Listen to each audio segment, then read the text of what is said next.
Meanwhile, NATO chief Jens Stoltenberg says Ukraine could win the war as Russia's invasion is not going to plan. Stands, NATO is stronger than ever. Europe and North America are solidly united. Ukraine can win this war. Ukrainians are bravely defending their homeland. For the very latest on the war in Ukraine, we can now bring in Arise Special Correspondent John Cookson. He's now back in London after reporting from several Ukrainian cities for Arise News. Thank you so much for joining us on Newsday. Now, the Ukrainians seem to be having battlefield success in the east. Can you tell us more?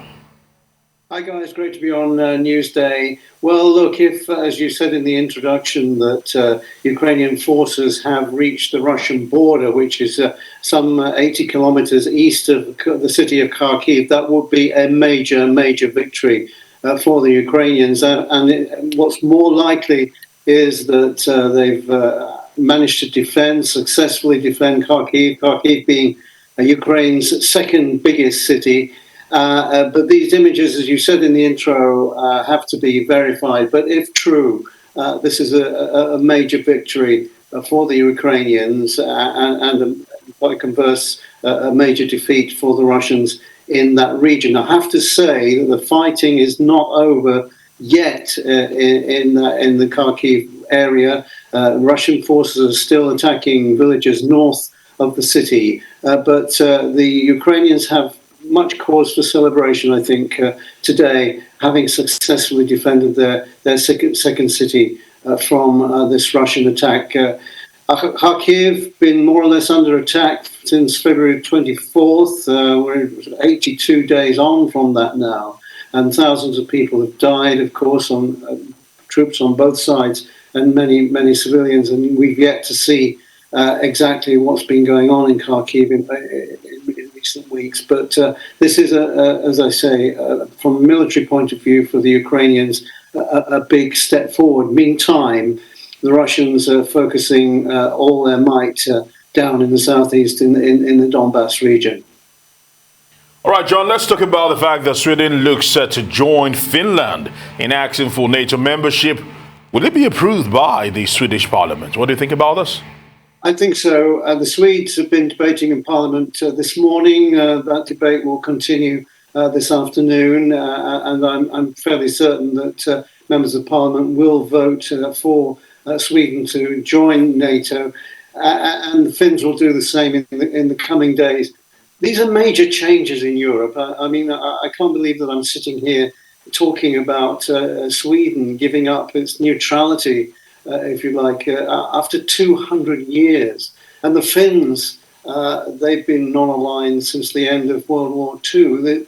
The way that the war has shaken up Europe is just quite incredible. And of course, it's not over yet. There are conditions of joining NATO.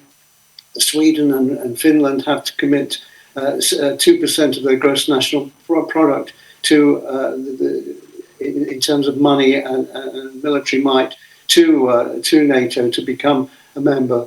Finland already does that. They have 250,000 troops on land and the sea and the air. The Swedes less so. They have 25,000 troops, and they say they will move towards this 2% commitment as the months go by. It's not a done deal, though, I have to say. Finnish and Swedish membership of NATO. President Erdogan of Turkey is opposed to that, and Swedish diplomats are on the way to Ankara at this hour to try to change his mind. But in theory, at least, that NATO membership for these two countries can be blocked by Turkey. Russians, of course, not very happy. The deputy foreign minister saying today that it was a grave mistake and there will be consequences. Guys? Well, John, EU ministers are meeting to consider further sanctions on Russia. Will they be able to overcome internal divisions? I think ultimately, yes. It's 12 days since Ursula von der Leyen, the EU Commission President, proposed a new sanctions, a sixth round of sanctions on Russia, including an oil embargo. Now, at the moment, Hungary says it is blocking that. Viktor Orban, the Prime Minister saying that ties are still strong with Moscow, and of course Hungary gets a lot of its oil. It's a major recipient of Russian oil, and the Hungarians say, look, we can't afford to give that up. Now, I say that it could be resolved in the coming days. There'll be no decision today, by the way, in Brussels, because this is the way that the EU works. They do find some kind of compromise, whether the oil embargo can possibly put onto the back burner and other sanctions go through, or the EU can agree to compensate Hungary. That's something that's being talked about today. So ultimately, I think that this oil embargo will go through, but it's going to be some days and even weeks yet before Hungary comes into the general consensus that there should be an oil embargo against Russia. All right. Many thanks to URI's Chief Correspondent, John Cookson. Thank you for your time here on Newsday.